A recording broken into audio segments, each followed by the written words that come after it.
नमस्कार, स्वागत है आपका भीम न्यूज़ इंडिया में। आप देख रहे हैं भीम न्यूज़ इंडिया। आज देखिए हम आपको मिलाते हैं आईपीएस बीपी अशोक, जो कि अपने सेवा काल पर जय भीम कहने के लिए चर्चित रहे।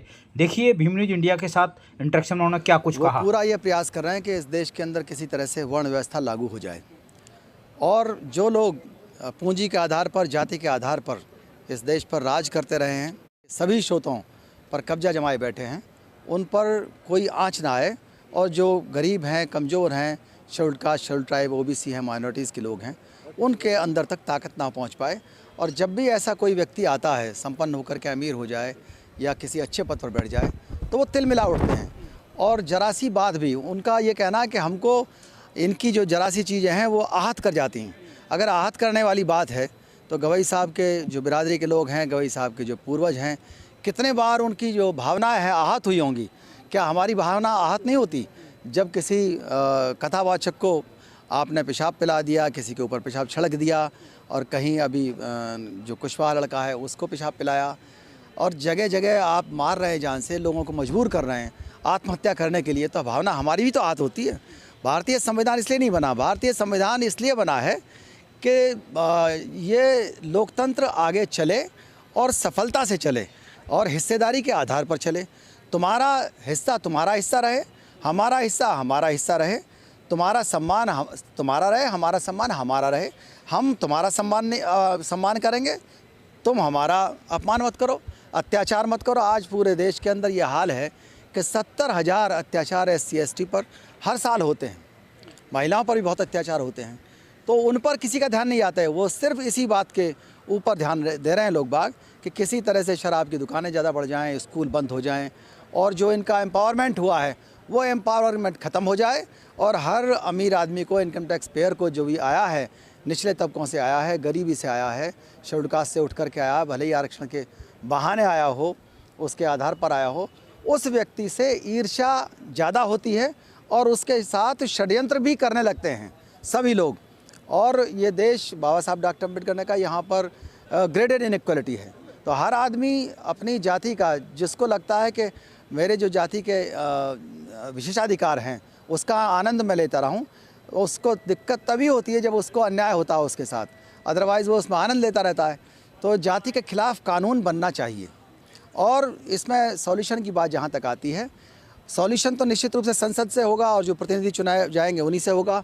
अगर जनता इतनी अक्लमंद हो जाए, इतनी प्रज्ञाशील हो जाए, और जनता को लगे कि जो भी प्रत्याशी है वो प्रत्याशी जातिवाद में विश्वास करने वाला ना हो, सांप्रदायिकता में विश्वास करने वाला ना हो, अंधविश्वासों में विश्वास करने वाला हमारा प्रत्याशी ना हो, वही जीत करके संसद में जाएं, जो संविधान को बचाएं, लोकतंत्र को अच्छी तरह से चलाएं। और हर व्यक्ति इस देश का, चाहे बहुजन समाज का हो, चाहे किसी अन्य समाज का, किसी को भी ये ना लगे कि इस देश के उत्थान में हमारा उत्थान नहीं है। राष्ट्रवाद तो तभी बढ़ेगा ना जब ये लगे लोगों को कि हाँ, इस देश के पतन में मेरा भी पतन है, तो क्योंकि मैं राष्ट्रवादी हूँ और राष्ट्र का हिस्सा हूँ। लेकिन अगर एक पड़ोसी के दुख से दूसरा पड़ोसी खुश होता है तो निश्चित रूप से राष्ट्रवाद कमज़ोर होता है। राष्ट्रवाद तो तभी आएगा ना जब सबको सबका हिस्सा मिले, सबको सबका, जो उनको रोटी, कपड़ा, मकान, शिक्षा, स्वास्थ्य, मानवीय गरिमा सारी मिले।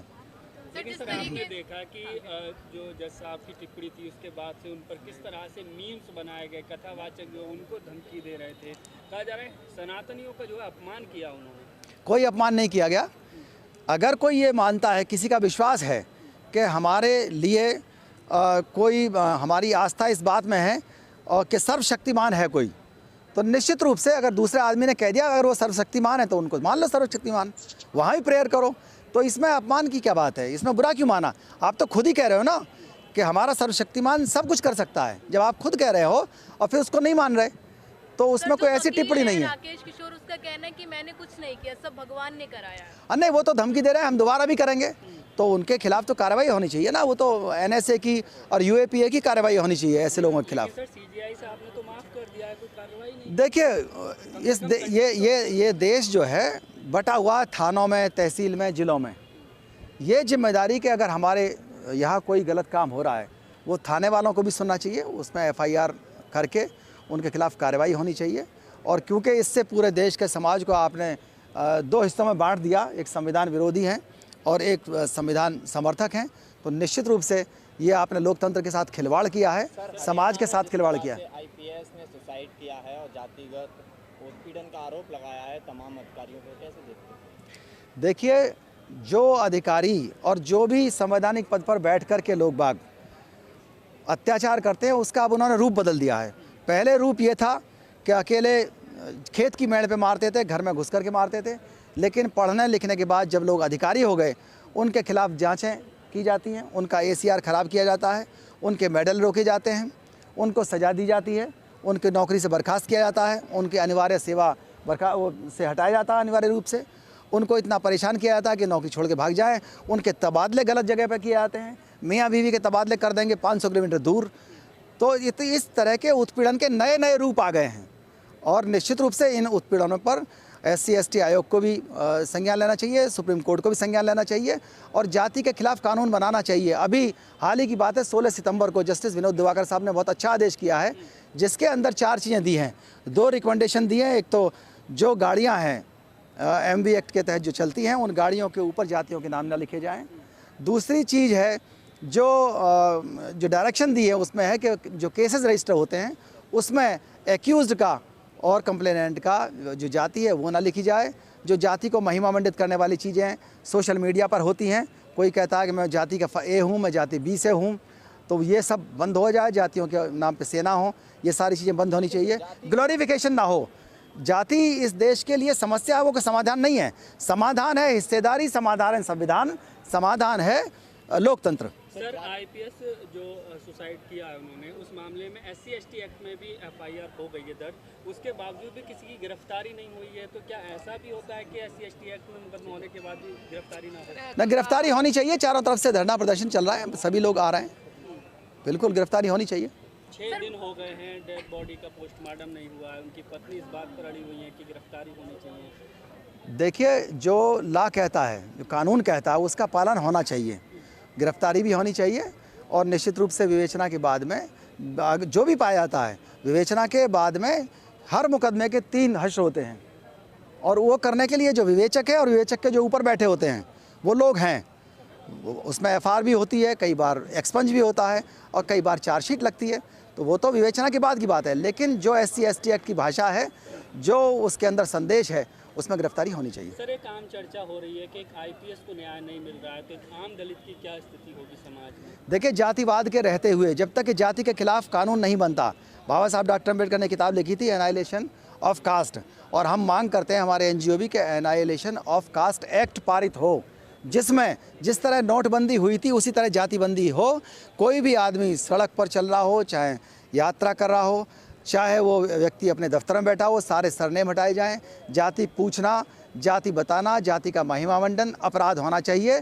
जब नोटबंदी हो सकती है तो जातिबंदी क्यों नहीं हो सकती? लेकिन सर, अब इस मामले में एक नया मोड़ आ गया है। एक ASI ने भी सुसाइड कर लिया और उन्होंने जो IPS हैं उन पर जो है भ्रष्टाचार के आरोप लगाए हैं। देखिए, आरोप लगाने का अधिकार सबको है, कोई भी लगा सकता है, तो उसकी भी विवेचना होगी।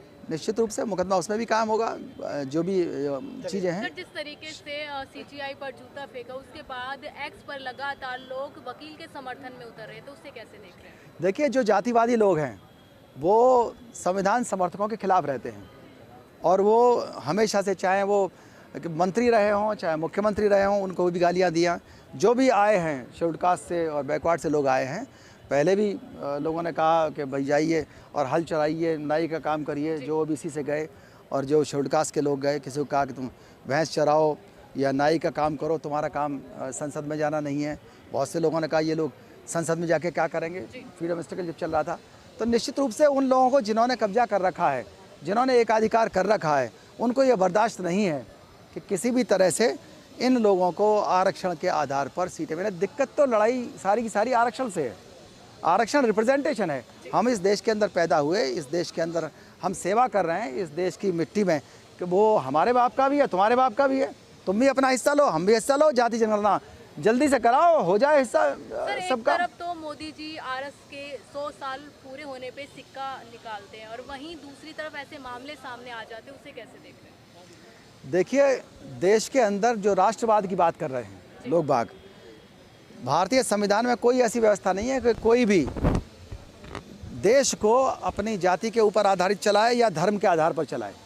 ये देश सबका है। इस देश के अंदर बहुत से धर्म हैं, बौद्ध भी हैं, बौद्ध कहने लगेंगे बौद्ध राष्ट्र बना दो, ईसाई कहेंगे ईसाई राष्ट्र बना दो, सबको कहने की आज़ादी है। लेकिन हमारे जो संविधान निर्माता डॉक्टर अम्बेडकर हैं, उन्होंने एक ऐसा संविधान बना दिया जिसमें सारे अधिकार हैं ना सबको, उसमें बुराई क्या है? आपको कौन सा अधिकार चाहिए? और अगर किसी के दिमाग में ये गलतफहमी है कि वो मनुस्मृति लागू कर देगा, तो ये नहीं हो पाएगा इस देश के अंदर। उसके लिए बहुत युवा आगे सबने देखा होगा 2 अप्रैल 2018 को SC/ST एक्ट को हमारे युवाओं ने बचाया था। लेकिन नेताओं से तकलीफ है कि नेता आगे नहीं आते हैं जब भी अत्याचार का मामला होता है। तो मैं अपील करता हूँ आप लोगों के माध्यम से कि नेता भी आगे आएँ, वो भी काम करें। ये आप देख रहे थे भीम न्यूज़ इंडिया। यदि आपको हमारे द्वारा दिखाई गई खबरें पसंद तो प्लीज़ हमारे चैनल को यूट्यूब पर सब्सक्राइब कीजिए, लाइक कीजिए, शेयर कीजिए, कमेंट्स कीजिए।